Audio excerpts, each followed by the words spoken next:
Welcome to the Bill Martinez Show. My name is Bill, and I saw the presidential debate. Now, what you're about to see in a few moments is a conversation between my son and I. He has a super passion. He's super passionate about politics, about the election, about politics. Do I necessarily agree with all of his views? No, not quite. But I'm not gonna have guests on here that I only agree with, and he's my son. We have disagreements. Sometimes our disagreements are about political issues and about other things as well, obviously. It's a family dynamic. But out of a lot of out of the people that I know, he is very passionate about politics. He's very outspoken about politics, and he asks me things a lot of times that I don't have answers to. I'm not pretending to know it all. I'm not saying that he knows it all as well. But there is no doubt that he has me questioning my views about politics, concerning politics, more than anyone else that I know.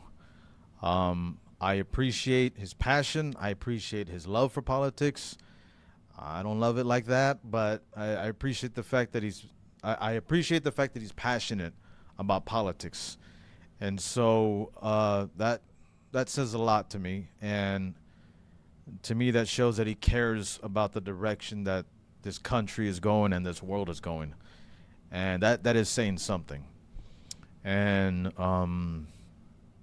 so you're about to watch a conversation between my son and I, and this will probably be the first of more to come because he loves to talk about things of this nature. Me, not so much, to be honest with you. But I want to be open-minded. I'm definitely not threatened by his views. I'm not threatened by anybody else's views, really. So it's not a issue for me to have people on here who I may not see eye to eye with. There are some things, obviously, that I do agree with in some of his positions. But yeah, I'm having him on here because I was gonna be on here alone. I was gonna be on the podcast alone today on this episode and just kind of say my thoughts about the debate because that's what this podcast is mainly about, the presidential debate, the first one that happened between Donald Trump and Kamala Harris. But he was like, can I get on? Can I get on? I like to say some things, this, that, and the other. And I was kind of like, well, I don't know, because, I kind of want to go on a rant or whatever, just kind of say whatever it is I have to say. But he asked me again, and he asked me again, and I'm like, you know what? He's showing an interest. And so, yeah, I'm gonna let him be on. And so in a few moments, you're about to watch him. But before we get to that conversation, how many of you guys thought that this debate, this first presidential debate between Kamala Harris and Donald Trump, was just freaking outrageous? It was over the top. It was like, what are they even saying? Of course, Trump stole the spotlight with they're eating the cats, they're eating the dogs, they're eating the pets. I mean, that's, golly, talk about just freaking amazing content right there, just for laughs, if nothing else. But yeah, it was over the top. And then Kamala Harris, she threw in some bait there for Trump to kind of bite on and kind of, he defended his rallies because she said people are leaving your rallies, they're bored. Trump ain't gonna put up with that. He got super defensive. And he started defending his rallies, and he's like, no, we don't bust people and all this stuff. And then he started talking about Joe Biden, how you need to wake him up at 4 p.m. and get him to pass some legislation or something along those lines. I don't remember exactly what it was, but it was comedy, it was theater, it was everything that we didn't need from people that are running for the highest office in the world. Okay, that's like a soap opera happening right there, and unfortunately, we have to we have to that's the reality that we live in right now. We have to put up with that. Those are our options. I'm sure there's Trump supporters that are viewing this. I'm sure there's Kamala supporters that are viewing this.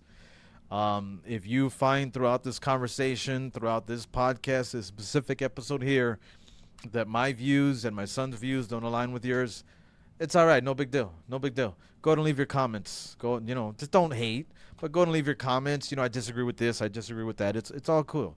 It's all right. We can live in the same country. We can still talk and be friends or hang out or whatever. We ain't got to agree on politics or whatever. It's not the end of the world, quite frankly. And let's face it, not one of us, not myself, not my son, not you, know what's really going on in this world or in this government. We really don't know what's going on. We just know what we've been exposed to and the majority of what we've been told. What they tell us, but we really don't know what's going on.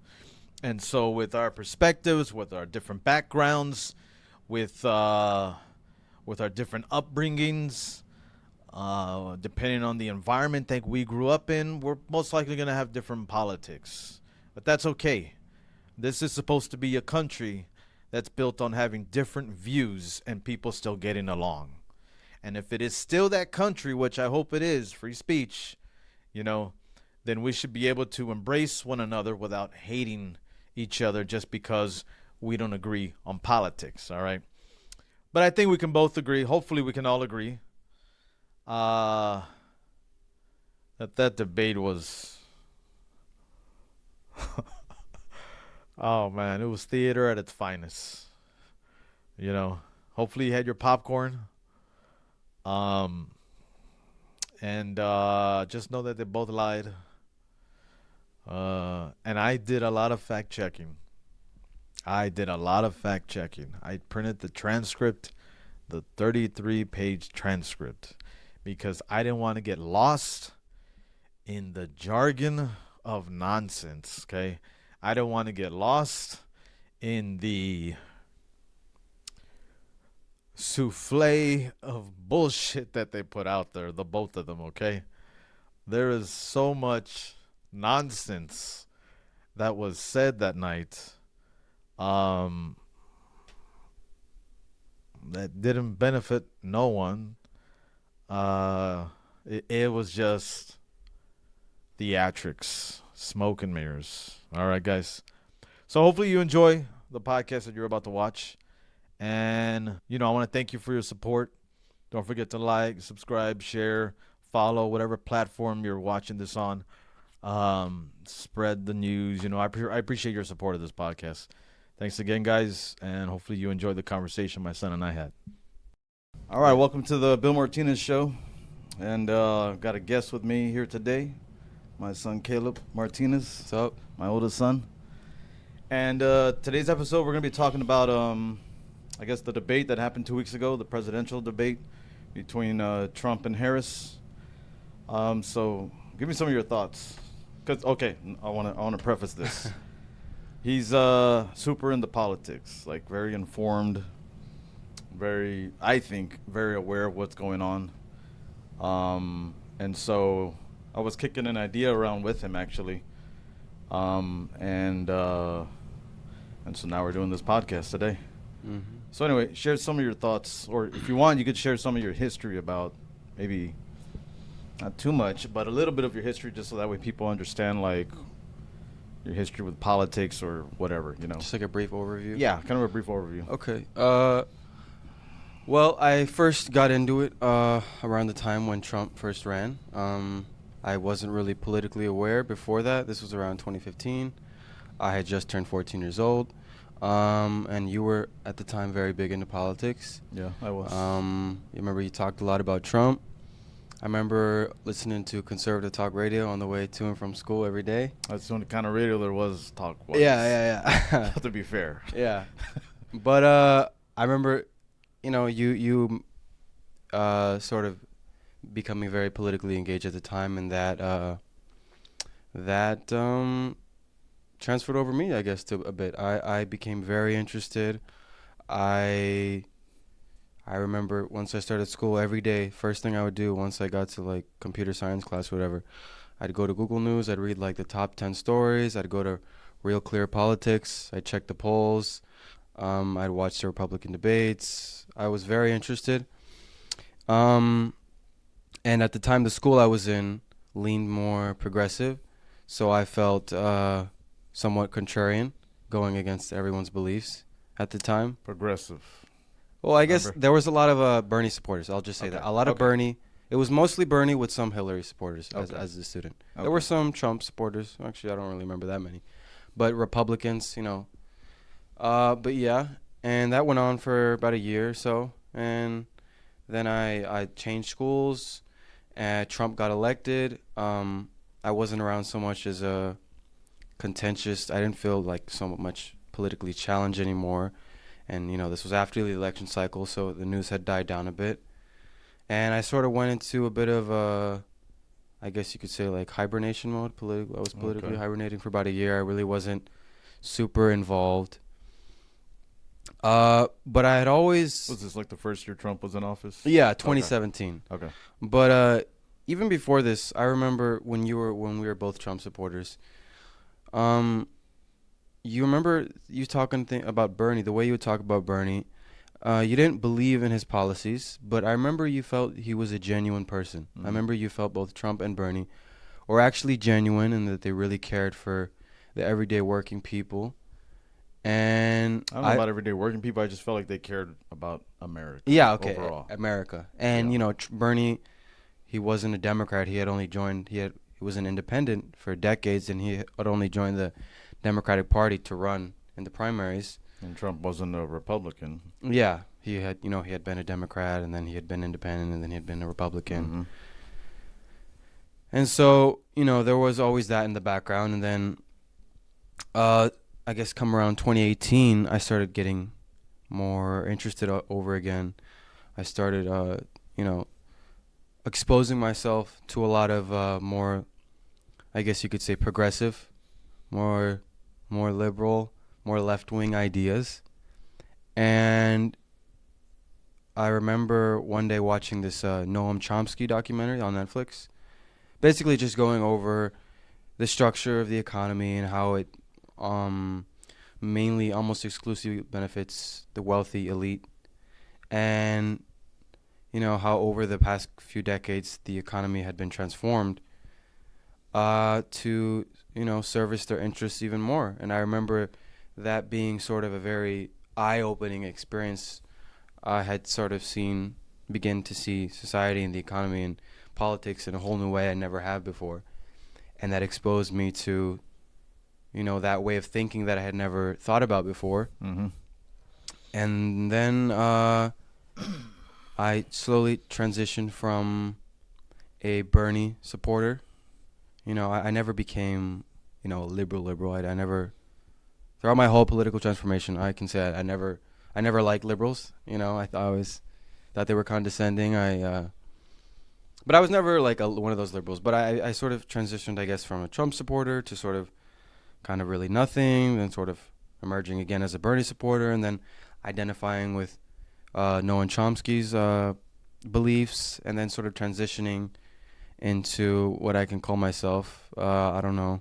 This is my definition. I don't know what definition any of the viewers might have, but as a socialist, I believe, that is So fundamental. elaborate on that before, because Yeah. right away you're going to be pigeonholed. Yes, So absolutely. that's why I don't like, me personally, that's why I don't like labels, Mm-hmm. because immediately people are going to have all these connotations of what that word means, and then they shut you out. Absolutely. So instead of saying what'd you say, socialism, Mm-hmm. describe, I guess, what you're for. Well, what I believe is that the everyday working people of the world, in the U.S., the West, the entire world, the 99%, these are the people that actually make society run.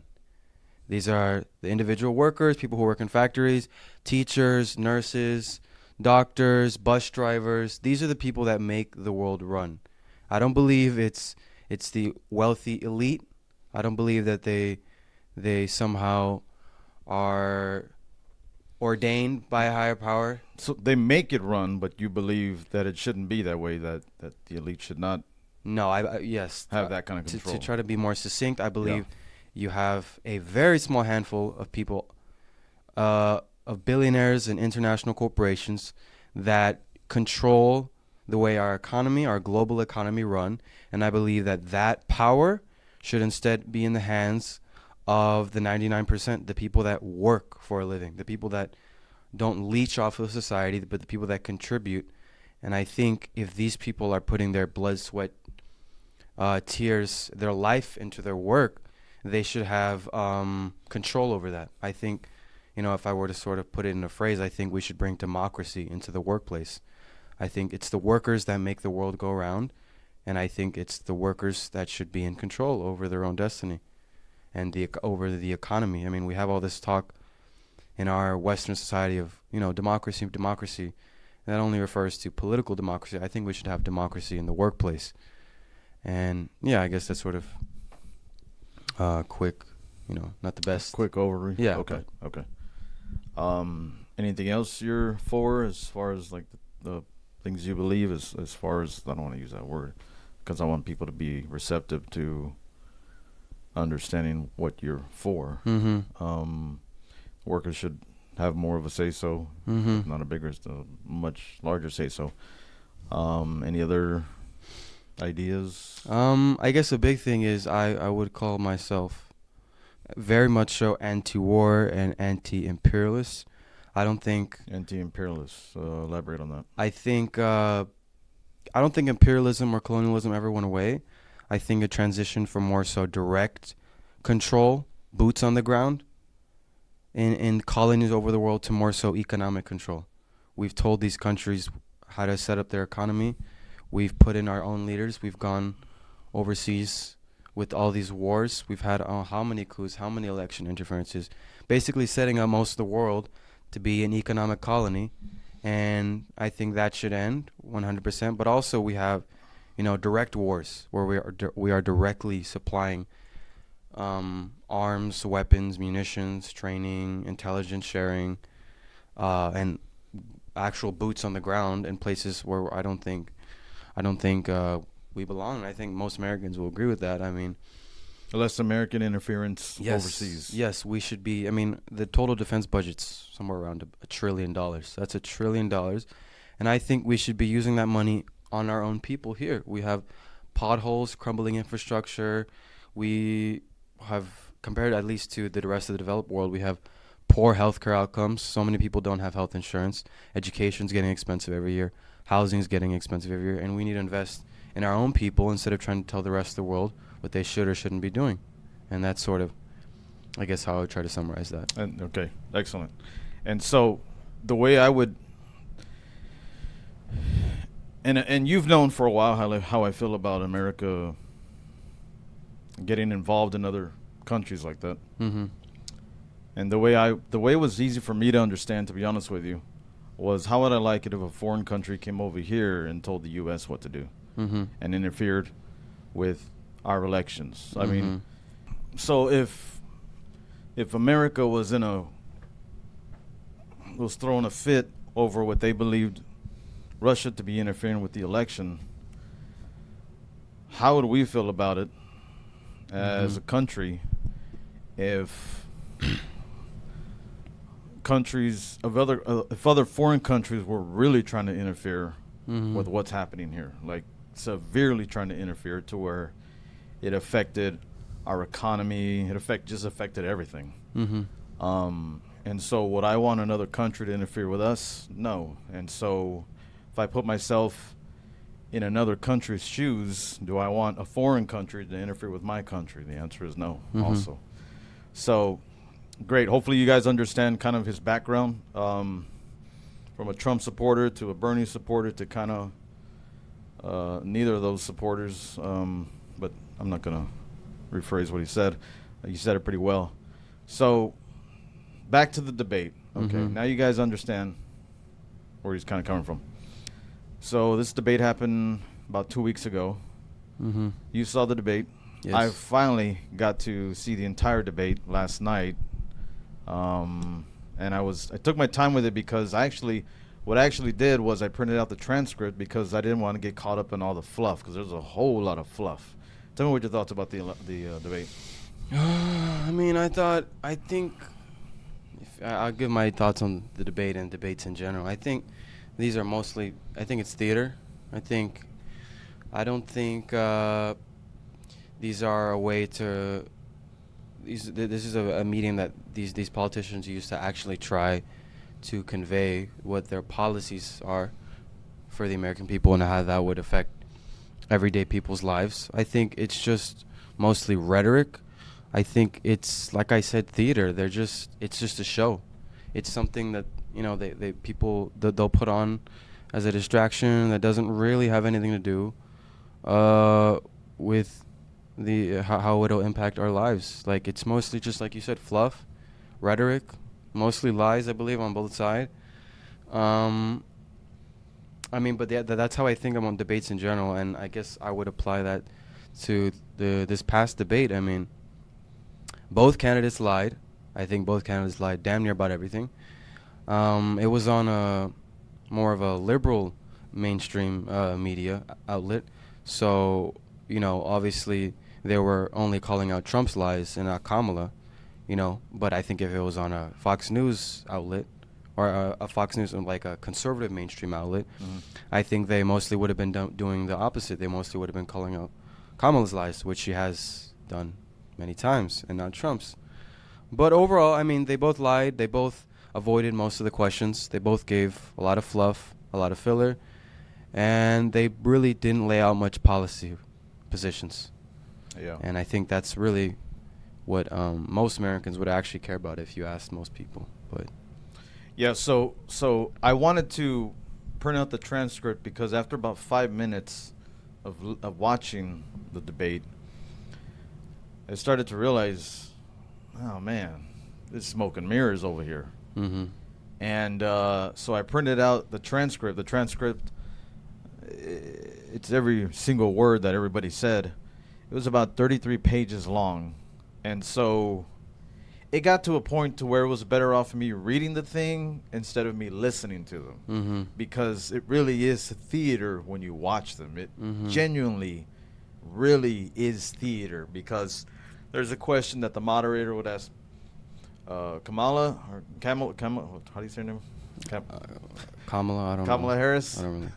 And she didn't answer it. And then there's times where the moderator would ask Trump, he didn't answer it either.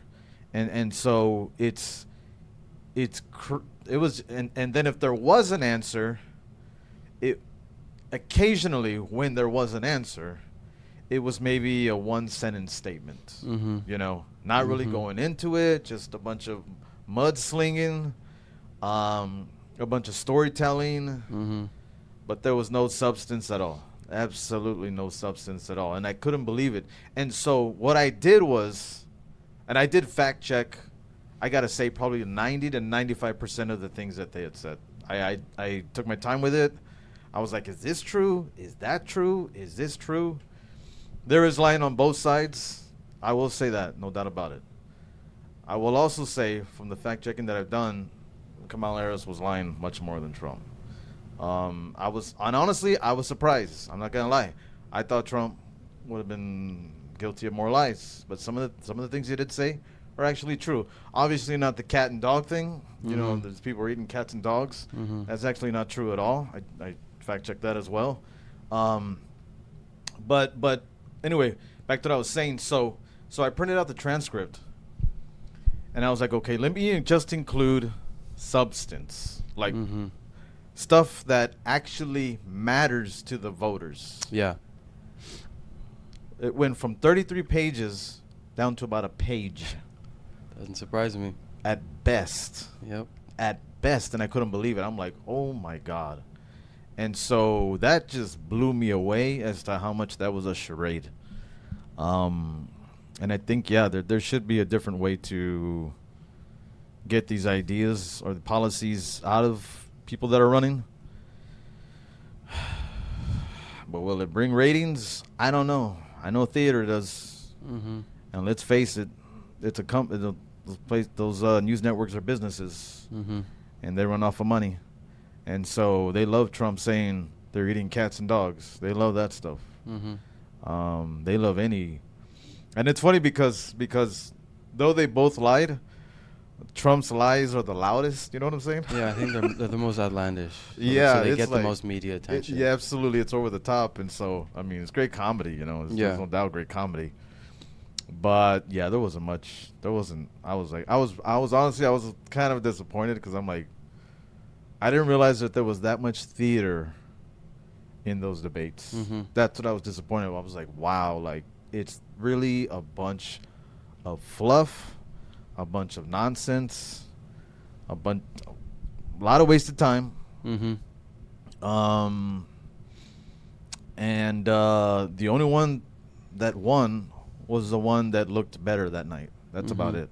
Not even because of what they really said. It's just how they said it or Mhm. the way they carried their composure, pretty much, you know? Mhm.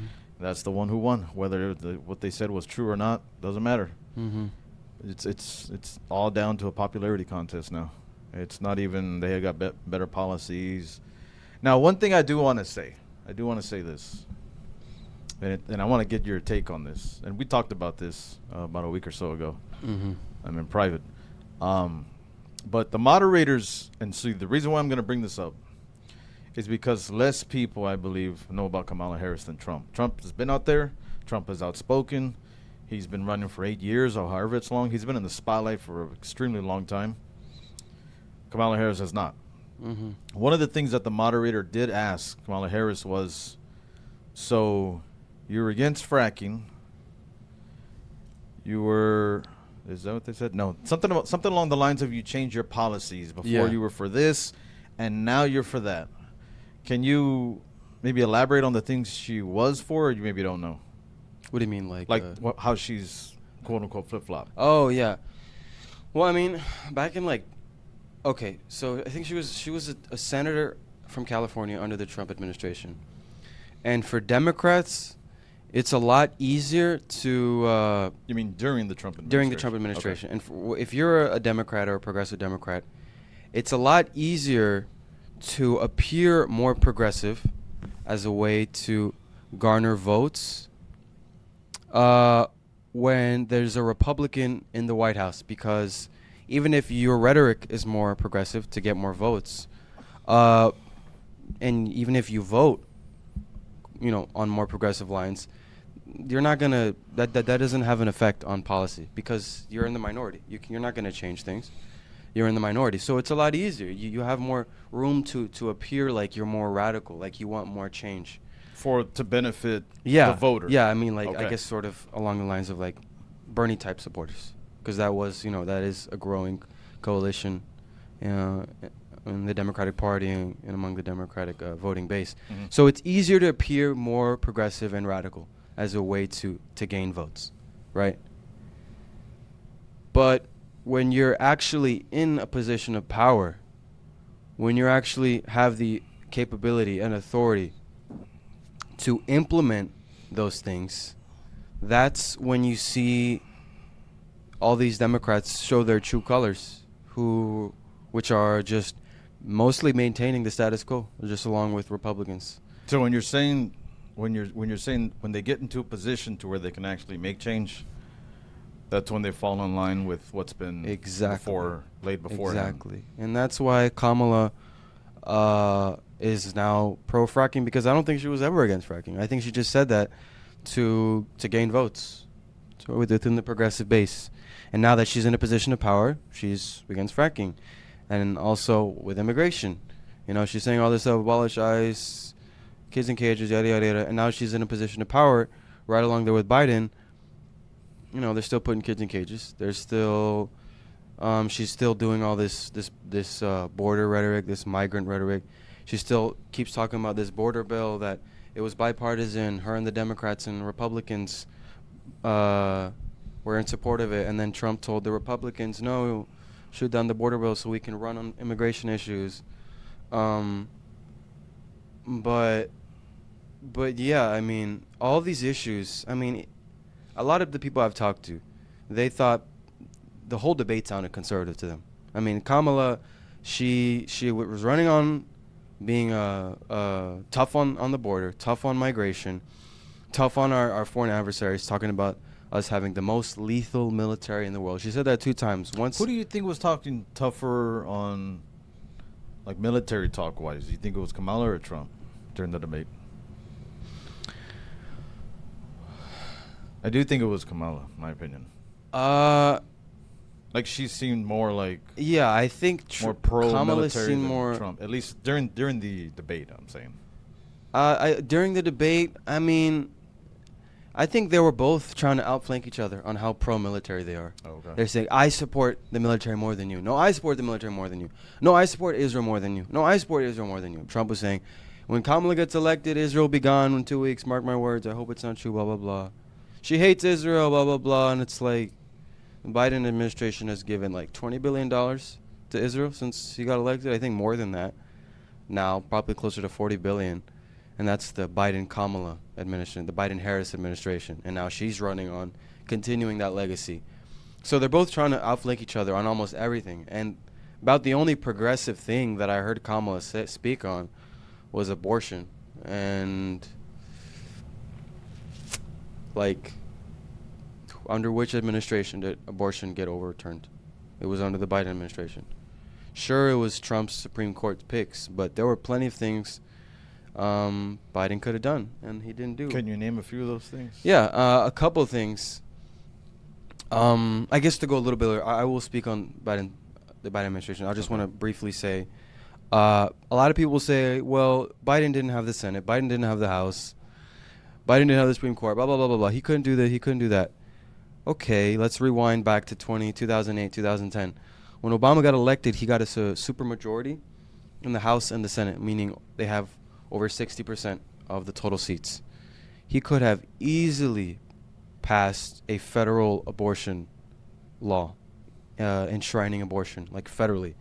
And he ran on it, and then once he got in office, he says it's not our priority right now. He had 2 years with a supermajority. 2 years. And didn't do shit, right? The Democrats, there was if you look back around 2013, 2014, there were talks of Democrats potentially pressuring some of the really, really old Supreme Court, the liberal Supreme Court justices to step down so that they could appoint someone new, younger. And they didn't really do that. They didn't really apply that much pressure. And then, look, she ended up dying, Ruth Bader Ginsburg, under the Trump administration, and then they put their Supreme Court nominees in. If you want to talk under Biden, Biden could have threatened to withhold federal funds to states that had outlawed abortion if he really wanted to strong-arm these states and say, this is what I stand for, this is what the people want. You know, I'm pretending I'm Biden. Yeah. So I'm going to do that. And he didn't do that. He could have allowed abortions on federal lands, including military bases. And there's nothing states can do about that. And he didn't. To say that one more time? He could have allowed abortions on federal lands because it's not within the state's jurisdiction. Oh, okay. So, like, one example would be military bases. And there's military bases all over the country. Yeah. And he didn't. And, I mean, there are other things, like, I think the Constitution allows, like, up to 15. I could be wrong in the exact number, but I know for sure there's no, like, set number for the amount of Supreme Court justices we have now. Like, he could have packed the Supreme Court if he really wanted to. There's no set number, really? There isn't. Wow. At least for the amount we have now. Yeah. He could have packed the Supreme Court. They could have done things to end the filibuster, which allows, you know, the minority party to block legislation from being passed. And he didn't, because at the end of the day, he doesn't really care. That's just something they run on, something they'll dangle in front of voters, say, vote for me. If you don't vote for me, your rights are going to be taken away. Meanwhile, they've been in power 12 out of the last 16 years and haven't done shit. I mean, if you look at these issues that they're running on to say, vote for me or the Republicans will take these rights away, I mean, I think they're dwindling. If you go back 2020, 2016, Democrats were running on you know, being way more friendly towards immigration, giving amnesty. You know, they weren't having all this rhetoric that Kamala has about being tough on the border, being tough on illegal immigration. Mm-hmm. You know, they weren't running on this rhetoric, and I think they're scared because of the narrative Republicans are pushing, and so they're running to the right on certain issues. I mean, even climate change, like with fracking, she's running to the right. You know, people can say, "Oh, she's lying, flip-flopping." Well, that is what she's doing, and that is what the Biden administration is doing. You know, you can look this up. There has been record oil production every single year under the Biden administration over Trump's oil production. There is more oil production under Biden than Trump. He's been approving record number of offshore drilling permits. I mean, There's really nothing all that too progressive about Joe Biden. The only thing I would say is maybe their labor department, how they've been treating this more recent surge in labor activity and in strikes. But I mean, really, other than that, they're not really, you know, uh, pushing for any of those progressive policies. But yeah, kind of maybe went off a bit there. Oh, that's all right. That's all right. Yeah, that's something else that we were talking about the other day. Because we were talking the other day, and you did ask me, okay, so if you're gonna vote for Trump, what policies Mm-hmm. did you like? You challenged me with that, Mm-hmm. and I had nothing to say. Mm-hmm. I I mean, had nothing to say because I haven't been I think that's following most voters. politics. And yeah, you're probably right. That is most voters. But I had nothing to say, and honestly, and you know this because I told you this, but those that are watching, they may not know this. When Trump initially started running, I was already angry at government Mm-hmm. by that time. I was fed up with how politicians lie on the left and the right. I was just so over it. I was like, I'm just angry We mean with because liberals and conservatives. I'll say that. okay, how about Republicans? There we and go. Democrats. My bad. Yeah. Thanks for correcting me. So, I was just upset about the Republican and the Democrat Mhm. politicians, how they say all these things that the voters want to hear, and then nothing changes. Nothing gets better. If Mhm. anything, it gets worse. Mhm. I was just fed up, and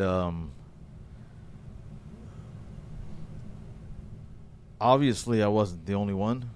Yeah.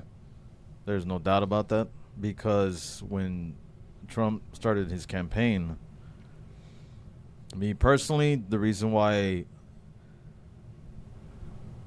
I was interested in him was because, first off, he wasn't a professional politician, so he didn't have like that cushion seat that they all can hide behind. Mhm. That protection of never getting fired, really. Um, and then he was talking to politicians the way he was disrespecting them, Mhm. and I love that Mhm. because these politicians, they say anything they gotta say to get votes, Absolutely. anything they gotta say to get in. And then when they get in, like you said, they toe the line, like what you were referring about earlier to Kamala Harris. She's saying all these things that seem progressive, and then when they get in, or referring to her at least, when she gets in, she toes the line. And so the same thing seems to happen to every single politician. They say whatever it is they got to say to get voted in, but does anything change? Mhm. And so after a while, I got tired of like, okay, they're lying to me on the Democratic side, they're lying to me on the Republican side. Doesn't whoever's talking, all I know is that they're lying. Mhm. And I just got so freaking angry by that. And then here comes this brash talker who feels like doesn't owe nothing to no one, not even respect. And he's insulting all these politicians, calling them out, saying that the system is corrupt. That's why I take advantage of it. What are you going to do about it? Nothing. You can make changes, but you don't, because it benefits you as well. Mhm. Referring to the politicians, and obviously the rich. And so he was just bombastic and in their face and just unapologetic. Now, do I think he was lying at the time? There ain't no doubt I know he was lying about things at the time, whatever he was telling the people. It didn't matter because I know for sure the politicians were lying as well. Mhm. They're guaranteed. They have a history of lying to the public over Mhm. and over and over again. And so did it matter that here's some outsider lying to the rest of the country? What's the difference? Mhm. At least this guy is telling you, for the most part, his disgust of how he feels towards so-and-so and about this and about that. And you want to make all these changes, but yet you haven't done it. How come you haven't made these changes and this, that, and the other? And Marco Rubio, you couldn't even be a dog catcher or something like that. I don't remember what he Mhm. said, but he had these zingers. And so, which makes him super memorable as far as a speaker and a comedian goes. And so I'm like, you know what? I'm going to vote for this guy because hopefully he either messes things up real bad or things messes things up real bad to the point to where professional politicians say, you know what, we got to do something about this. We got to change our approach and actually implement policies. That's what I was hoping would actually happen. That they'd be like, oh, damn, people actually vote for a madman. Mm-hmm. People actually vote for somebody who is outrageous. Mm-hmm. Maybe we ought to adjust as politicians. That's what I was honestly hoping. I'm like, hopefully he'll correct the system. It didn't get corrected, though. Mm-hmm. It didn't get corrected at all. And so it's like, oh, my God, like, it's just, but, so, back to what I was saying. So you're asking me, like, what policies did you like that he implemented? I'm like, I don't know. All I can say is I felt better about life and the economy during his presidency. Take away COVID, because I don't think any president would have handled that well, no matter who they are. That's my view. Mm-hmm. I could be wrong, and maybe I am wrong. I don't know, but we'll never know the truth, to be honest with you. But prior to that, I felt better under the during the Trump administration, because things didn't seem as bad as they seem now during the Biden administration. Maybe they were, I don't know, but they certainly didn't feel as bad. Mm-hmm. You know what I'm saying? Even during COVID, during the Trump administration, I had more optimism then than I do now under the Biden administration. And that's saying something. Mm-hmm. And I think a lot of people feel that way. Mm-hmm. There's a lot of people that I know that are Democrats. Oh, I'm a Democrat. They're proud Democrats. And they're like, I'm going to have to vote for Trump because I don't like what's happened. Mm-hmm. In the last 4 years. I don't like, and they can't pinpoint it. They just know the feeling that they have. The economy feels weaker. There's more fear in the globe with these wars going on. Mm-hmm. The Israel war, the Russian war, and then this thing we have going back and forth with China and Taiwan. I mean, there's a lot of disturbance going on right now during this administration. And then the way they pulled out of Afghanistan, that was a collapse. Now Trump, he laid out how America was supposed to pull out, but ultimately Biden was the one that pulled out the way he pulled out, ultimately. Mm-hmm. So you can blame Trump for that, but let's be fair about things. That was under Biden's administration, the way they pulled out. So just seeing those things, and it's like, but yeah, we were also talking about how, I think you helped me realize something when we were talking the other day. So I remember you were saying something along the lines of, I don't know how exactly it came about. Maybe you do. But we were talking about kind of the difference between Democrats and Republicans. Mm-hmm. The Democrats are more of the smooth talkers. They'll finesse you with their words. The Republicans, not so much. They're more in your face about what they want to do. Mm-hmm. But then Democrats, they're more smooth talkers with their words, but yet they'll most likely implement the same policies as the Republicans do for the most part. Mm-hmm. Remember that conversation? Yeah. Can you kind of tell me what you remember? Because I'm trying to piece it together. I mean, Or maybe elaborate on that. On how similar they are, or? I guess so, yeah. I guess so. I mean, I guess I could bring it back to, everybody's aware of lobbying.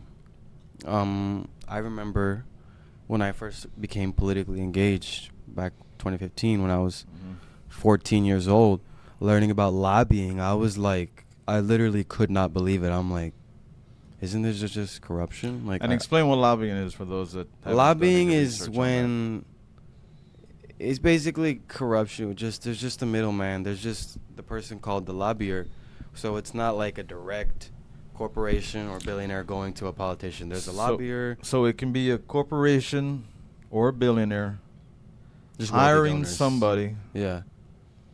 to bribe essentially the politicians, correct? Basically, I mean, that's basically it. Like, That's what they're there'll doing. be packs where, it's just like it'll either be the middleman of the lobbyist, or like these packs where. You say basically, is that because it's more donation based? Is that why it's not bribery?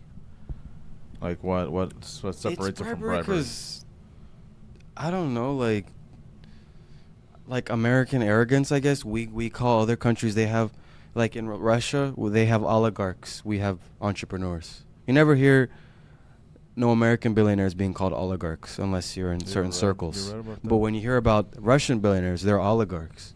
They buy their government. But we have super PACs. We have lobbyists. We have entrepreneurs. We have self-made blah blah blah blah blah billionaires. But I mean, like I was saying, they get funded largely by the same billionaires, by the same corporations. And those billionaires, those corporations, those PACs, they expect a return on investment. They're not doing this out of the goodwill of their heart. And I think I'm pretty sure there are studies out there show that, like, for every dollar a person like a billionaire or a corporation spends on lobbying, they get like this humongous return back on investment. And it's like I'm saying, like, they both get funded by the same groups. They both are, effectively supported to represent those issues.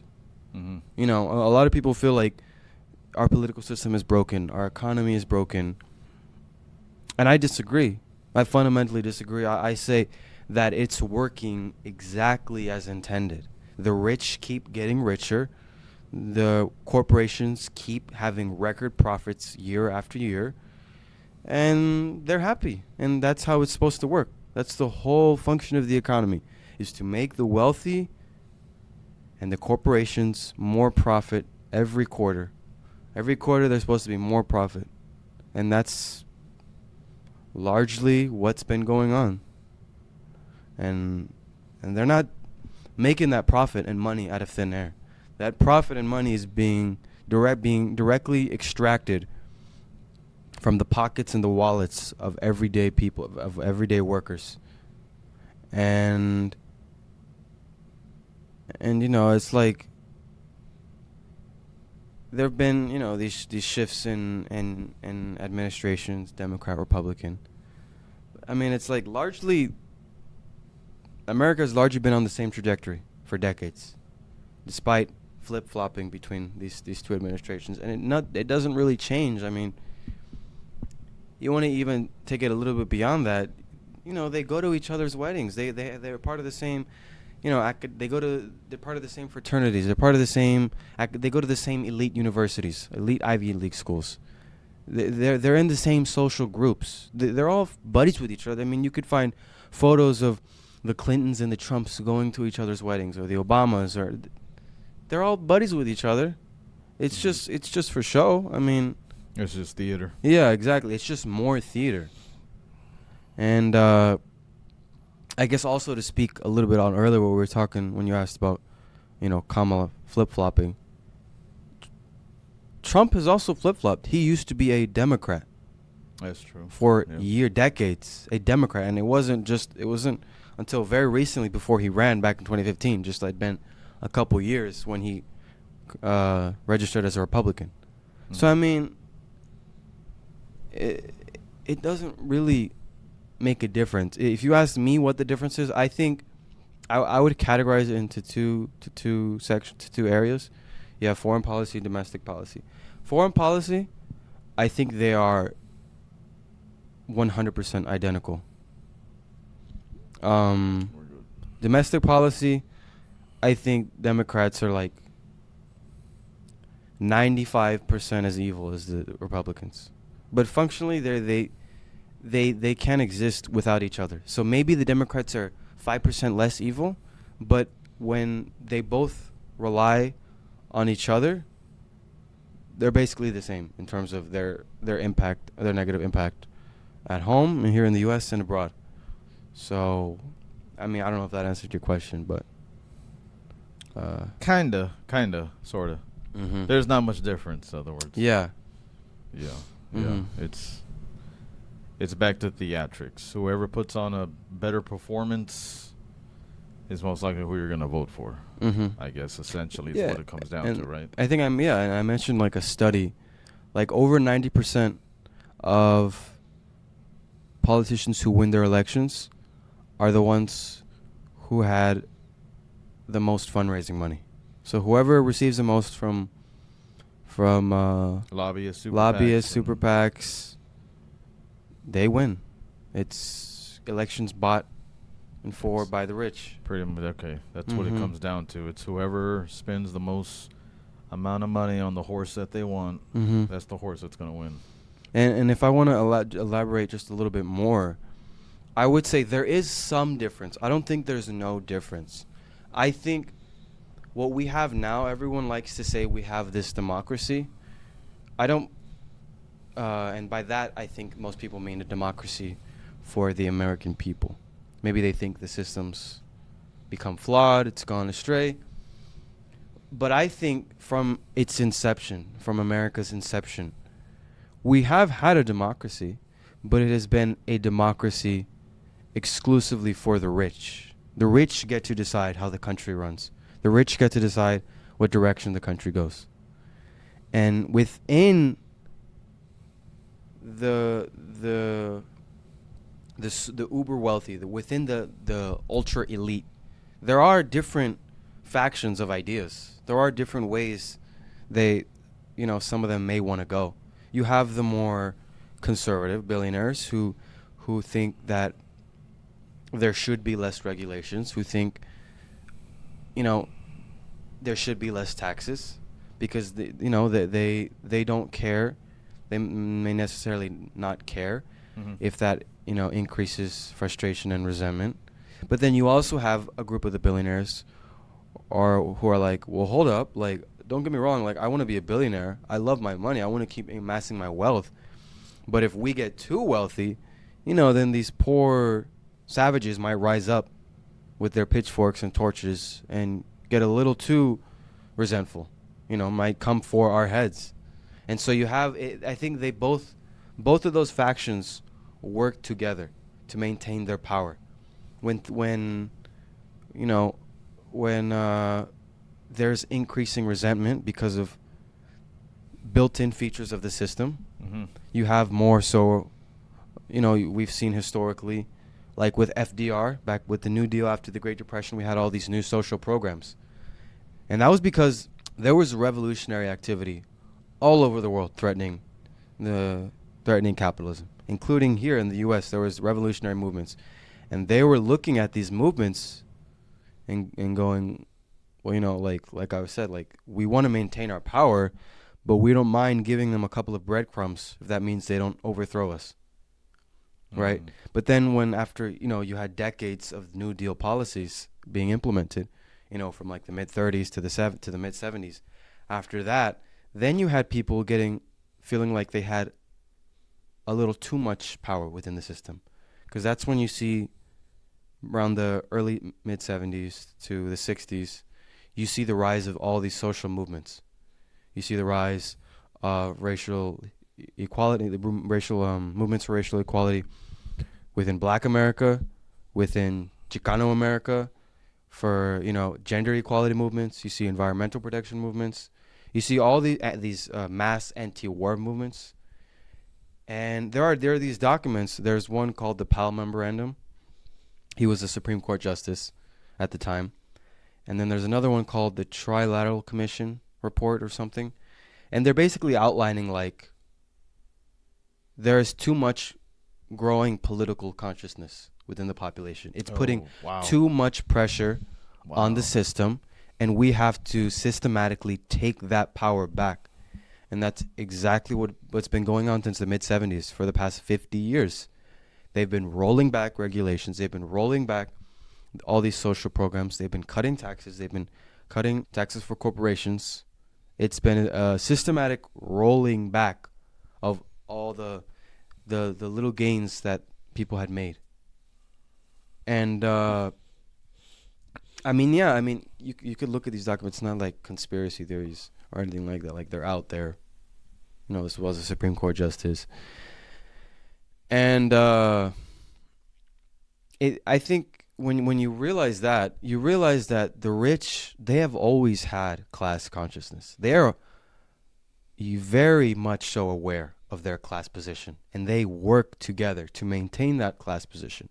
And they always know that if they let up, if they stop trying to maintain power over over the system, slowly but surely, you know, there'll be cracks that begin to form. There will be more rising movements in opposition to that.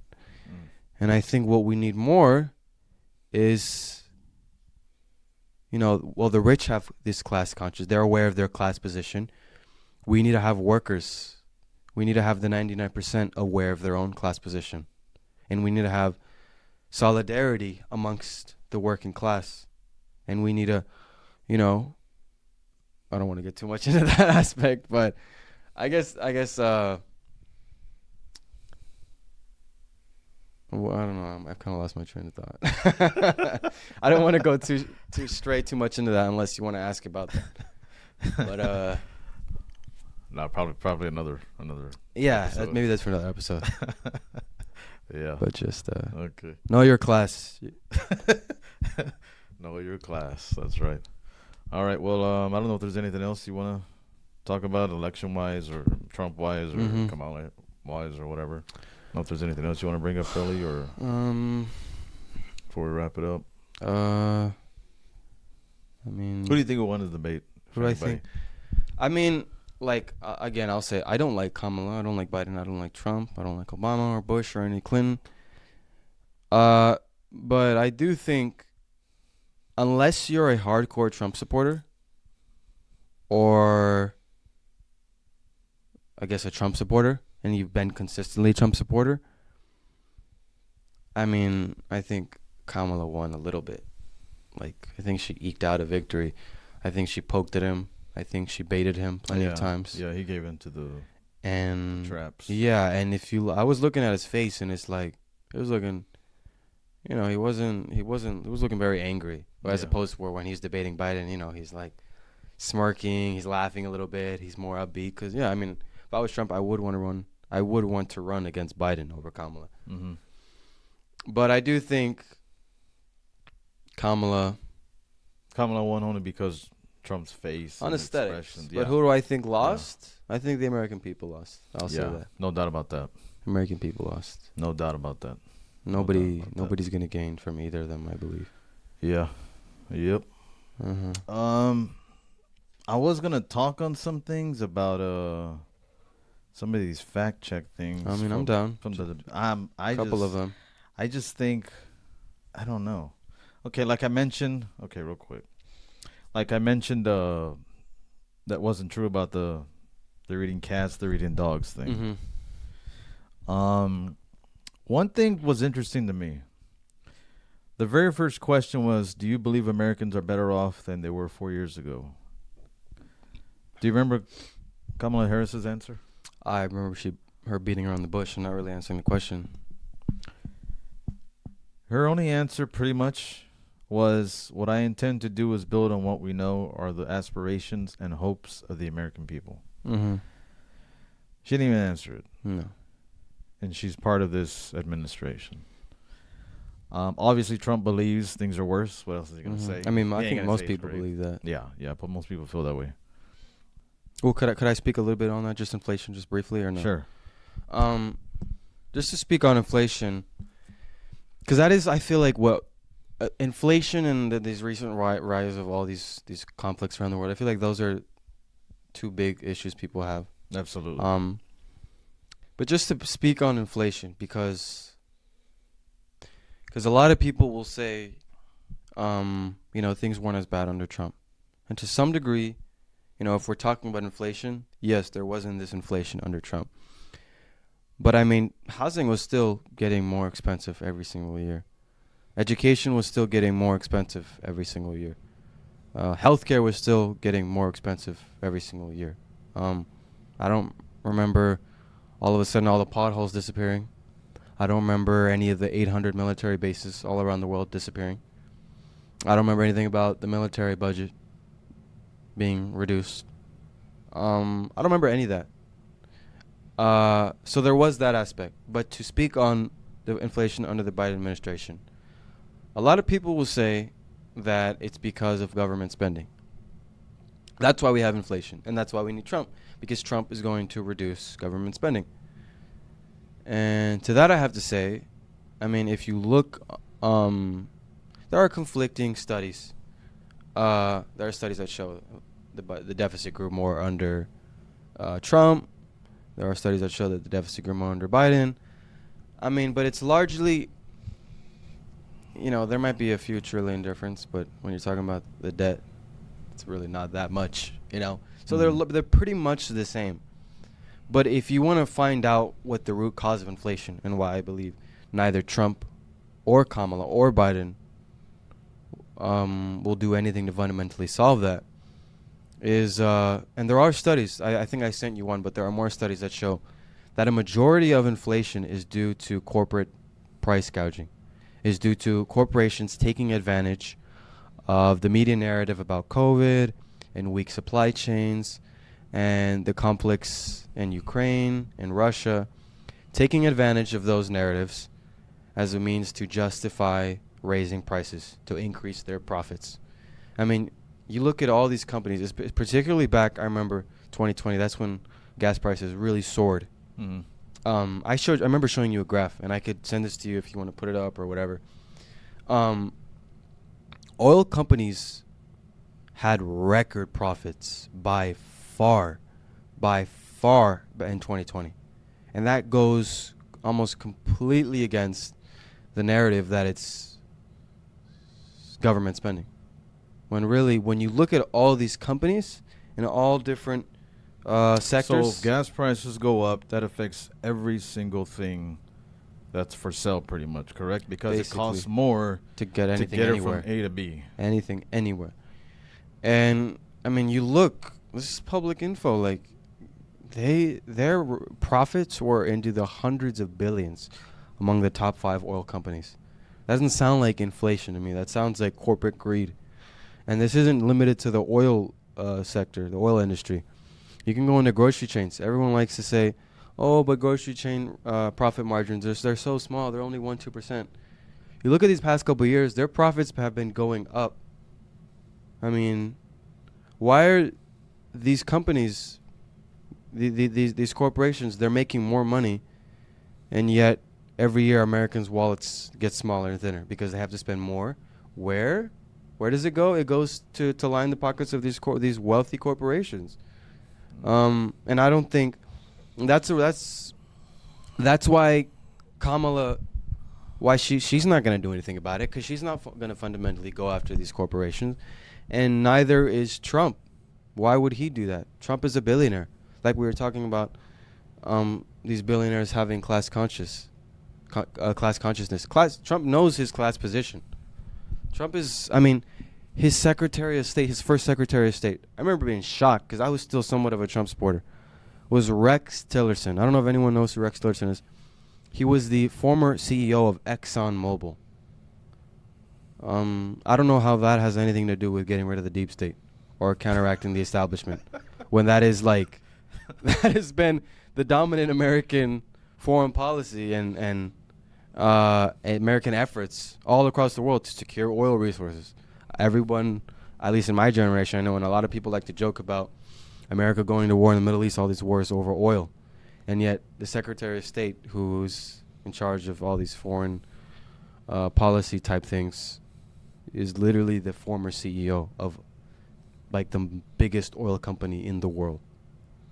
So it's clear they both, Kamala, Trump, Biden, Clinton, they both aren't going to do anything to combat inflation. They're not going to do anything to... You really don't think Trump would? In like terms try of what? To try to curb inflation? I think he would do things and say this is a way to curb inflation. And I think, in a year or two, maybe 3, I mean, inflation has been cooling in the sense that it's not really, in the sense that things haven't getting more expensive, but things have stayed much more expensive compared to the way they were a couple years ago and compared to median incomes. So things are still very much so expensive. And, like the inflation trends have been going down. But I can see him, like you said, do things to say, oh, this is to combat inflation. But in terms of actually going after these companies, raising their prices and price gouging. I don't believe that's going to happen. Yeah. But I don't think, because they're already in the House, in the White House, I don't think Kamala's going to do much. Mm-hmm. I think Trump, but that's a hope. You know what I'm saying? It's not, it's a hope that he's going to do something because, that's why a lot of people want him in there, because if Biden doesn't do anything, if the Biden administration got us to where we're at with inflation, then the big hope is that Trump's going to do something about it. Will he necessarily, somehow decrease profits or something like that for the oil companies? No. Although he did say, what do you say, that the electric bill is going to be twice as less, I think he said. Mm-hmm. Groceries are going to go down. He's saying all this stuff, but of course. I could say You're a unicorn? I could say I'm anything. What does that mean? You're right. Has he laid out any specific policies? How he's going to do that? Or has he just put rhetoric out there? Yeah, you're right. One thing that was interesting to me was that even Trump notices the similarity in, I suppose, he says philosophy. Mm-hmm. The similarity in his philosophy and the direction Kamala's going with her rhetoric and philosophy. Because he had even mentioned about getting her a mega hat. Mm-hmm. That she's I think she should send her one, honestly. That was extremely interesting to me. Because even he's admitting there's a lot of similarities between the two. Mm-hmm. Like, I don't remember the last time I heard a president say that, or somebody running. Mm-hmm. Let me see. Is there anything And just else to I add a wanna bring little up? bit onto that, I think if you'll notice how Trump attacks Kamala, a lot of his attacks are contradictory. Like how you just brought up Trump, saying Kamala's philosophy and ideology is a lot similar to his. He should send her a MAGA hat. And Yet at the end of that same statement, he said that she's a Marxist. Exactly. How does that make any sense? Either she's a the debate, comrade Kamala, she's a Marxist, or is she more like Trump and he should send her a MAGA hat? Which one is it? They both can't be true. Yeah. I think, based off of Trump talking like that, I think he thinks she's lying about her policies just to get in and do Marxist policies, I guess. That's what it seems like. I could say I wish that was the case, but I don't think so. Okay, this was interesting to me. Mm-hmm. Concerning replacing Obamacare, do you have a plan, and can you tell us what it is? Trump said, and to me it was an honest answer. I kind of liked his answer. I wasn't expecting it. Pretty much said, this is what he said: if we can come up with a plan better and cheaper, then we'll replace it. Otherwise, we'll try to make it run as good as it can. Mm-hmm. That's an honest answer right there. Mm-hmm. You know what I'm saying? I don't think Kamala he didn't say anything, nothing. though. What's that? Sure, it That's doesn't. nice to hear, but did he lay out any policy? That's just him saying, I'm going to make it better. I'm not going to tell you how, but I'm going to make it better. And you're right.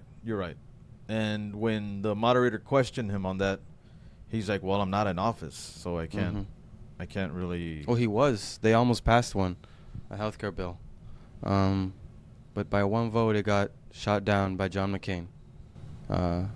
He said he didn't feel like it was You think that was out of spite, or you really think that was I think it was both. Probably out of spite and because he didn't believe in it.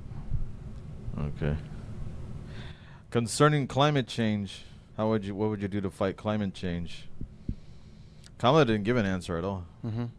Trump, they don't. Trump already, Mm-hmm. Trump doesn't care about that. So I don't even think they asked Trump. If they did, he just said whatever he normally says. Really didn't address it. But Kamala Harris didn't even answer that. She just circled and circled and circled. Mm-hmm. They asked for their closing statements. Mm-hmm. Anything jump out to you with Kamala's closing statements? And I have them here, and I could read it. Yeah, because I was drinking a bit during the debate, and I'm most drunk. You want at to the read end. it or no? Sure. Okay. So I think you've heard tonight two different visions for our country. One that is focused on the future, and the other that is focused on the past, and that attempt to take us backward. But we're not going backward, and I do believe that the American people know we all have so much more in common than what separates us, and we can chart a new way forward. And a vision of what includes having a plan, understanding the aspirations and dreams and the hopes and the ambition of the American people, which is why I intend to create an opportunity economy, investing in small businesses, in new families, and what we can do around protecting seniors, what we can do that is about giving hardworking folks a break and bringing down the cost of living. I believe in what we can do together is about sustaining America's standing in the world and ensuring we have the respect that we so rightly deserve, including respecting our military and ensuring we have the most lethal fighting force in the world, which you had mentioned earlier. Mm-hmm. I will be a president that will protect our fundamental rights and freedoms, including the right of women to make decisions about her own body and not have her government tell her what to do. I tell you, I started my career as a prosecutor. I was a DA. I was an attorney general, a United States senator, and now a vice president. I've only had one client, the people. That was a good line. And I'll tell you, as a prosecutor, I never asked a victim or a witness, are you a Republican or a Democrat? That's a good line as well. The only thing I ever asked them, are you okay? And that's the kind of president we need right now. Someone who cares about you and is not putting themselves first. I intend to be a president for all Americans and focus on what we can do over the next 10 to 20 years to build back up our country by investing right now in you, the American people. Mm-hmm. That was her closing statement.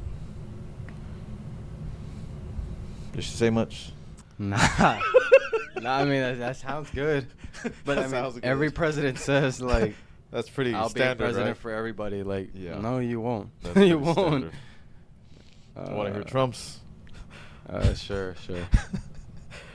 So she just started by saying she's gonna do this, she's gonna do that, she's gonna do all these wonderful things. Why hasn't she done it? Why hasn't she done? You know how he does it. I wish I could impersonate him. She's been there for 3.5 years. They've had 3.5 years to fix the border. They've had 3.5 years to create jobs and all the things we talked about. Why hasn't she done it? She should leave right now. Go down to that beautiful White House. Go to the Capitol. Get everyone together and do the things you want to do. But you haven't done it. And you won't do it because you believe in things that the American people don't believe in. You believe in things like we're not going to frack. We're not going to take fossil fuel. We're not going to do things that are going to make this country strong, whether you like it or not. Germany tried that, and within 1 year, they were back to building normal energy plants. We're not ready for it. We can't sacrifice our country for the sake of bad vision. Mm-hmm. But I ask just one simple question. Why didn't she do it? We're a failing nation. We're a nation that's in serious decline. We're being laughed at all over the world. All over the world they laugh. I know the leaders very well. They're coming to see me. They call me. We're laughed at all over the world. They don't understand what happened to us as a nation. We're not a leader. We don't have any idea what's going on. We have wars going on in the Middle East. We have wars going on with Russia and Ukraine. We're going to end in a third world war. And it will be a war like no other. Oh, man. It will be a war like no other. And it will be a war like no other because of nuclear weapons, the power of weaponry. I rebuilt our entire military. She gave a lot of it away to the Taliban. She gave it to Afghanistan. What these people have done to our country and maybe toughest of all is allowing millions of people to come into our country. Many of them are criminals. They're destroying our country. The worst president, the worst vice president in the history of our country. Uh-huh. And that's a typical Trump speech right there. Mm-hmm. What do you think about that one? I mean, I don't think he said anything about policy either. Yeah. Or his vision of what his policy would be. All he did was just attack her, and that's it. That's about it. Well, I don't know. feel any better after watching the debate? Nah. Not at all, and me neither. So this podcast was not about to persuade you, or Republican or Democrat, at least not from my perspective. Mm-hmm. Not from mine either. It was really just about to, I guess, point out some similarities between the two. I mean, because it seems like the majority, for the most part, they're very much alike. But there's very little differences, if at all. And that's about it. And so, I don't know what the point of this podcast was, but hopefully it spoke to you in some way. Thanks for watching the podcast. We'll see you on the next episode. All right, peace.